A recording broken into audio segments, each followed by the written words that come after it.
Sunday, June 21st. Dearest Kitty, our entire class is quaking in its boots. The reason, of course, is the upcoming meeting in which the teachers decide who will be promoted to the next grade and who will be kept back. Half the class is making bets. G-Set and I laugh ourselves sick at the two boys behind us, CN and Jack Kosolut, who have staked their entire vacation savings on that bet. From morning to night, it's "you're going to pass," "no, I'm not," "yes, you are," "no, I'm not." Even G's pleading glances and my angry outbursts can't calm them down. If you ask me, there are so many dummies that about a quarter of the class should be kept back. But teachers are the most unpredictable creatures on earth.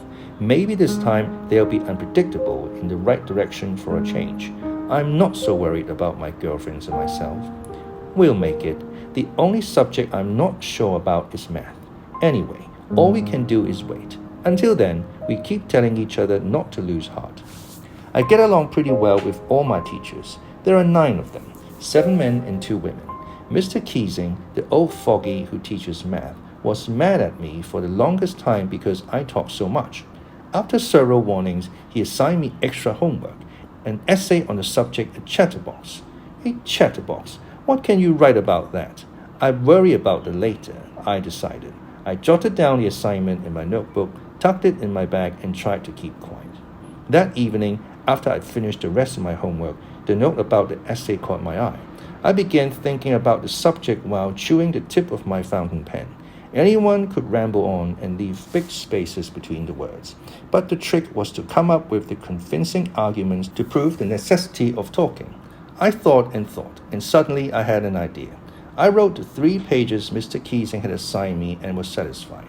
I argued that talking is a female trait and that I would do my best to keep it under control, but that I would never be able to break myself of the habit, since my mother talked as much as I did, if not more, and that there's not much you can do about inherited traits. Mr. Keesing had a good laugh at my arguments, but when I proceeded to talk my way through the next class, he assigned me a second essay. This time it was supposed to be on an incorrigible chatterbox. I handed it in, and Mr. Keesing had nothing to complain about for 2 whole classes. However, during the 3rd class, he'd finally had enough.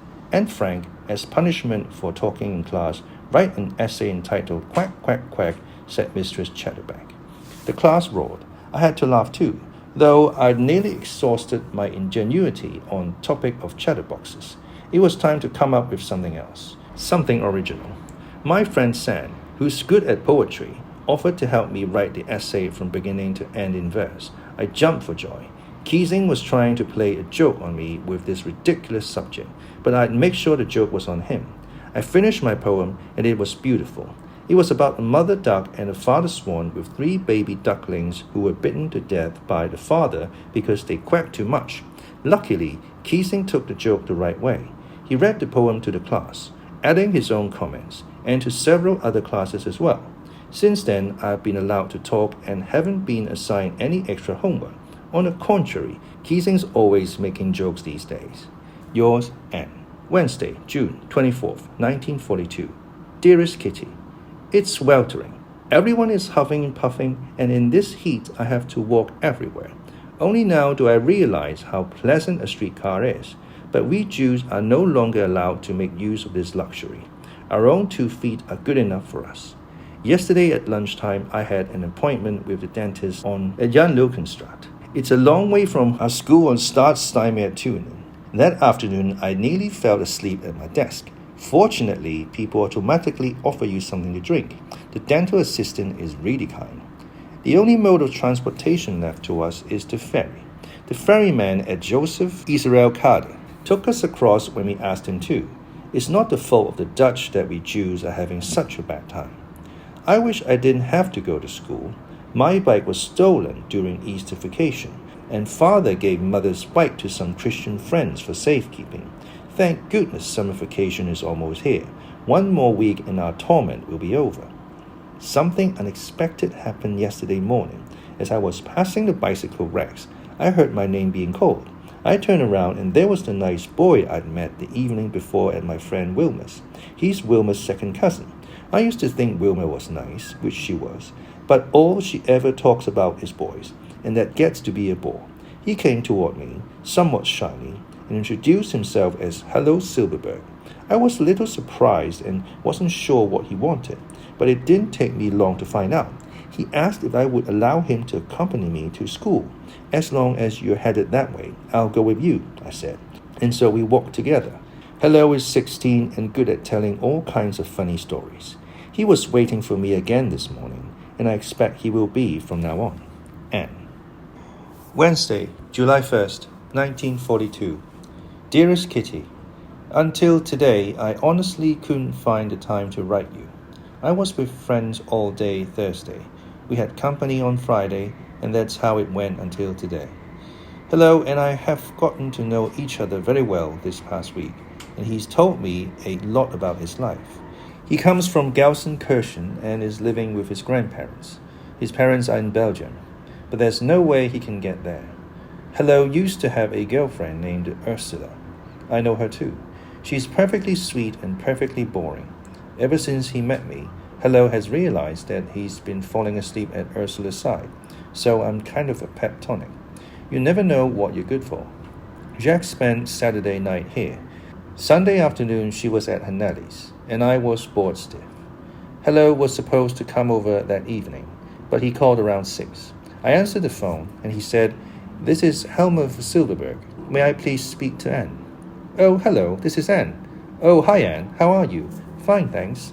I just wanted to say I'm sorry, but I can't come tonight, though I would like to have a word with you. Is it all right if I come by and pick you up in about 10 minutes? "Yes, that's fine. Bye-bye." "Okay, I'll be right over. Bye-bye." I hung up, quickly changed my clothes and fixed my hair.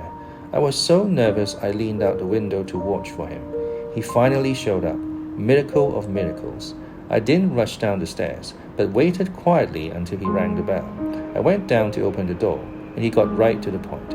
"Anne, my grandparents think you're too young for me to be seeing you on a regular basis. She says I should be going to the Lowenbachs, but you probably know that I am not going out with Ursula anymore."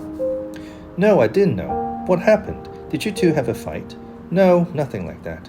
I told Ursula that we weren't suited to each other, and so it was better for us not to go together anymore, but that she was welcome at my house, and I hoped I would be welcome at hers. Actually, I thought Ursula was hanging around with another boy, and I treated her as if she were, but that wasn't true. And then my uncle said I should apologize to her, but of course I didn't feel like it, and that's why I broke up with her. But that was just one of the reasons. Now my grandmother wants me to see Ursula and not you, but I don't agree and I'm not going to. Sometimes old people have really old-fashioned ideas, but that doesn't mean I have to go along with them. I need my grandparents, but in a certain sense they need me too.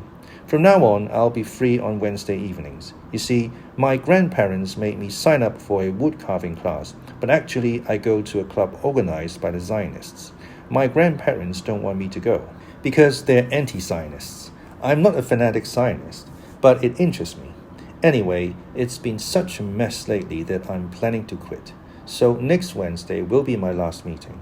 That means I can see you Wednesday evening, Saturday afternoon, Saturday evening, Sunday afternoon, and maybe even more. But if your grandparents don't want you to, you shouldn't go behind their backs. All's fair in love and war. Just then we passed Blankerfoot bookstore, and there was Peter Schiff with 2 other boys. It was the first time he'd said hello to me in ages, and it really made me feel good. Monday evening, Hello came over to meet father and mother. I had bought a cake and some candy, and we had tea and cookies. The works, but neither Hello nor I felt like sitting stiffly on our chairs, so we went out for a walk.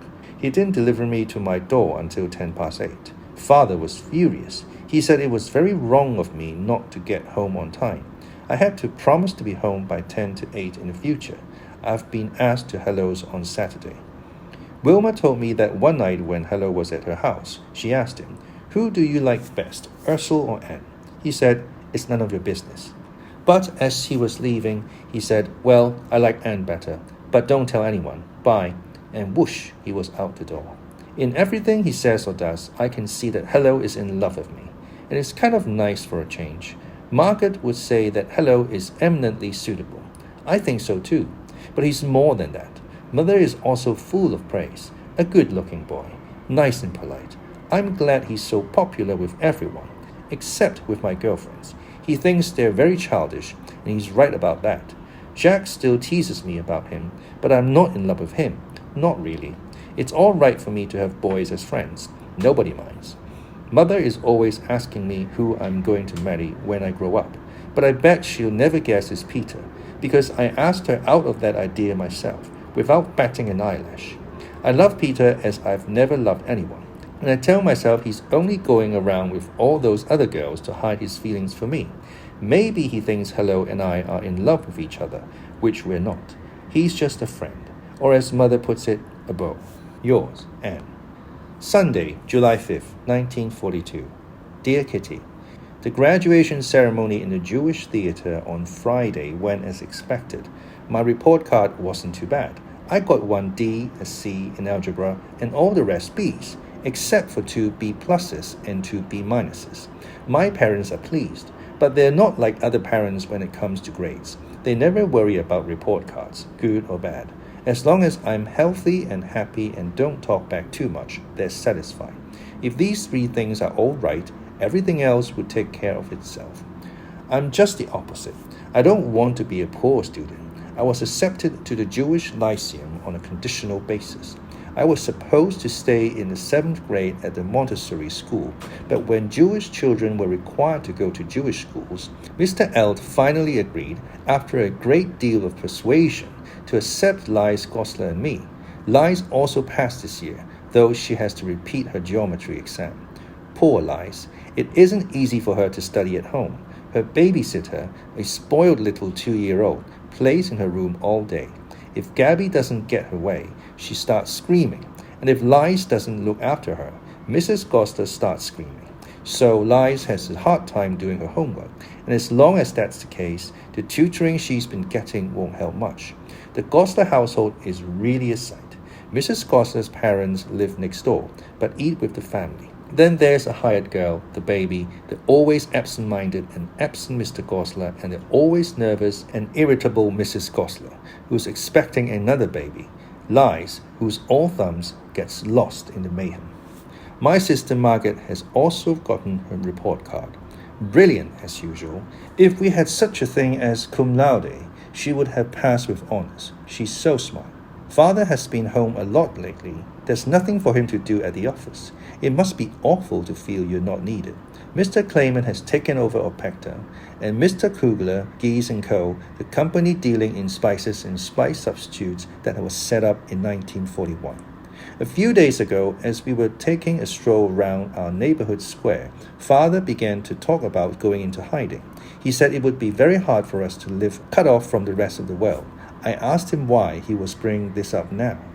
Well, Anne, he replied, you know that for more than a year we've been bringing clothes, food, and furniture to other people. We don't want our belongings to be seized by the Germans, nor do we want to fall into their clutches ourselves. So we'll leave of our own accord and not wait to be hauled away. But when, Father? He sounded so serious that I felt scared. Don't you worry. We'll take care of everything. Just enjoy your carefree life while you can. That was it. Oh, may these somber words not come true for as long as possible. The doorbell's ringing. Hello's here. Time to stop. Yours, Anne. Wednesday, July 8th, 1942. Dearest Kitty, it seems like years since Sunday morning. So much has happened, it's as if the whole world had suddenly turned upside down. But as you can see, Kitty, I'm still alive, and that's the main thing. Father says I'm alive all right, but don't ask where or how. You probably don't understand a word I'm saying today, so I'll begin by telling you what happened Sunday afternoon. At 3 o'clock, the doorbell rang.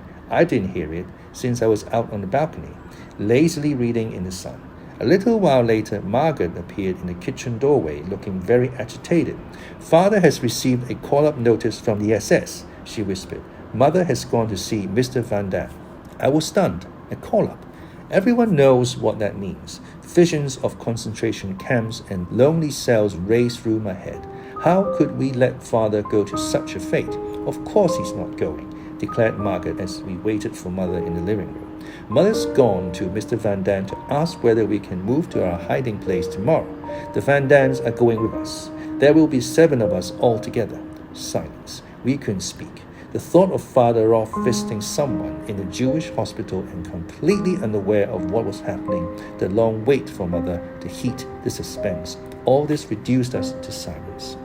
Suddenly the doorbell rang again. "That's hello," I said. "Don't open the door," exclaimed Margaret to stop me. But it wasn't necessary, since we heard mother and Mr. Van Daan downstairs talking to hello, and then the two of them came inside and shut the door behind them.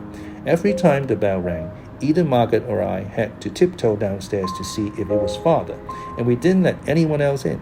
Margaret and I were sent from the room, as Mr. Van Daan wanted to talk to mother alone.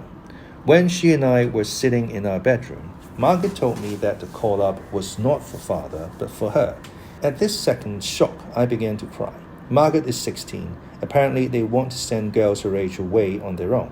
But thank goodness she won't be going. Mother had said so herself, which must be what father had meant when he talked to me about our going into hiding. Hiding. Where would we hide? In a city? In a country? In a house? In a shack? When? Where? How? These were questions I wasn't allowed to ask, but they still kept running through my mind. Margaret and I started packing our most important belongings into a school bag. The first thing I stuck in was this diary, and then curlers, handkerchiefs, school books, a comb, and some old letters. Preoccupied by the thought of going into hiding, I stuck the craziest things in the bag, but I'm not sorry. Memories mean more to me than dresses. Father finally came home around 5 o'clock, and we called Mr. Clayman to ask if he could come by that evening. Mr. Van Daan left and went to get Miep. Miep arrived and promised to return later that night, taking with her a bag full of shoes, dresses, jackets, underwear, and stockings. After that, it was quiet in our apartment. None of us felt like eating. It was still hot, and everything was very strange. We had rented our big upstairs room to a goldsmith, a divorced man in his 30s, who apparently had nothing to do that evening, since despite all our polite hints, he hung around until 10 o'clock. Miep and young Hees came at 11. Miep, who's worked for father's company since 1933, has become a close friend, and so has her husband Jan. Once again, shoes, stockings, books, and underwear disappeared into Miep's bag and Jan's deep pockets. At 11:30, they too disappeared. I was exhausted, and even though I knew it'd be my last night in my own bed, I fell asleep right away and didn't wake up until mother called me at 5:30 the next morning. Fortunately, it wasn't as hot as Sunday. A warm rain fell throughout the day. The four of us were wrapped in so many layers of clothes it looked as if we were going off to spend the night in the refrigerator, and all that just so we could take more clothes with us. No Jew in our situation would dare leave the house with a suitcase full of clothes. I was wearing 2 undershirts, 3 pairs of underpants, a dress, and over that a skirt, a jacket, a raincoat, 2 pairs of stockings, heavy shoes, a cap, a scarf, and lots more. I was suffocating even before we left the house, but no one bothered to ask me how I felt. Margaret stuffed her school bag with school books, went to get her bicycle, and, with Miep leading the way, rode off into the great unknown. At any rate, that's how I thought of it, since I still didn't know where our hiding place was. At 7:30, we too closed the door behind us. Morje, my cat, was the only living creature I said goodbye to. According to a note we left for Mr. Goldschmidt, she was to be taken to the neighbors, who would give her a good home. The strip beds, the breakfast things on the table, the pound of meat for the cat in the kitchen, all of these created the impression that we'd left in a hurry. But we weren't interested in impressions. We just wanted to get out of there, to get away and reach our destination in safety. Nothing else mattered. More tomorrow. Yours, Anne. Thursday, July 9th, 1942. Dearest Kitty. So there we were, father, mother, and I, walking in the pouring rain, each of us with a school bag and a shopping bag filled to the brim with the most varied assortment of items. The people on their way to work at that early hour gave us sympathetic looks. You could tell by the faces that they were sorry they couldn't offer us some kind of transportation. The conspicuous yellow star spoke for itself. Only when we were walking down the street did father and mother reveal, little by little, what the plan was. For months, we'd been moving as much of our furniture and apparel out of the apartment as we could. It was agreed that we'd go into hiding on July 16th. Because of Margaret's call-up notice, the plan had to be moved up 10 days, which meant we'd have to make do with less orderly rooms. The hiding place was located in father's office building. That's a little hard for outsiders to understand, so I'll explain. Father didn't have a lot of people working in his office, just Mr. Kugler, Mr. Clayman, me, and a 23-year-old typist named Beb Foskejol, all of whom were informed of our coming. Mr. Foskejol, Beb's father, works in the warehouse, along with 2 assistants. None of them were told anything. Here's a description of the building. The large warehouse on the ground floor is used as a workroom and storeroom and is divided into several different sections, such as the stockroom and the milling room, where cinnamon, cloves, and a pepper substitute are ground. Next to the warehouse doors is another outside door, a separate entrance to the office. Just inside the office door is a second door, and beyond that a stairway. At the top of the stairs is another door, with a frosted window on which the word office is written in black letters. This is the big front office, very large, very light, and very full. Beb, Meeb, and Mr. Clayman work there during the day. After passing through an alcove containing a safe, a wardrobe, and a big supply cupboard, you come to the small, dark, stuffy back office. This used to be shared by Mr. Kugler and Mr. Van Dam, but now Mr. Kugler is its only occupant.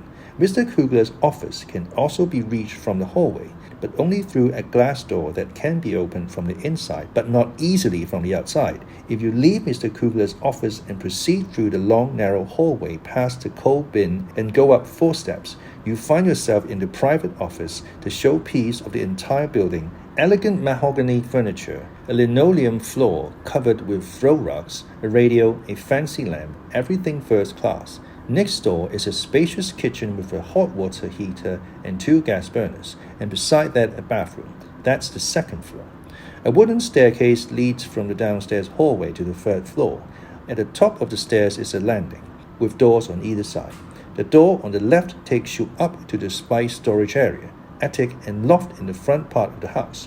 A typically Dutch, very steep, ankle-twisting flight of stairs also runs from the front part of the house to another door opening onto the street. The door to the right of the landing leads to the secret annex at the back of the house. No one would ever suspect there were so many rooms behind the plain grey door. There's just 1 small step in front of the door, and then you're inside. Straight ahead of you is a steep flight of stairs. To the left is a narrow hallway opening onto a room that serves as the Frank family's living room and bedroom. Next door is a smaller room, the bedroom and study of the 2 young ladies of the family. To the right of the stairs is a windowless washroom with a link. The door in the corner leads to the toilet and another one to Margaret's and my room. If you go up the stairs and open the door at the top, you're surprised to see such a large, light and spacious room in an old canal-side house like this. It contains a stove and a sink.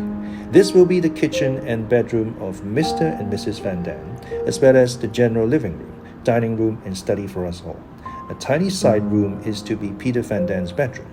Then, just as in the front part of the building, there's an attic and a loft. So there you are. Now I've introduced you to the whole of our lovely annex. Yours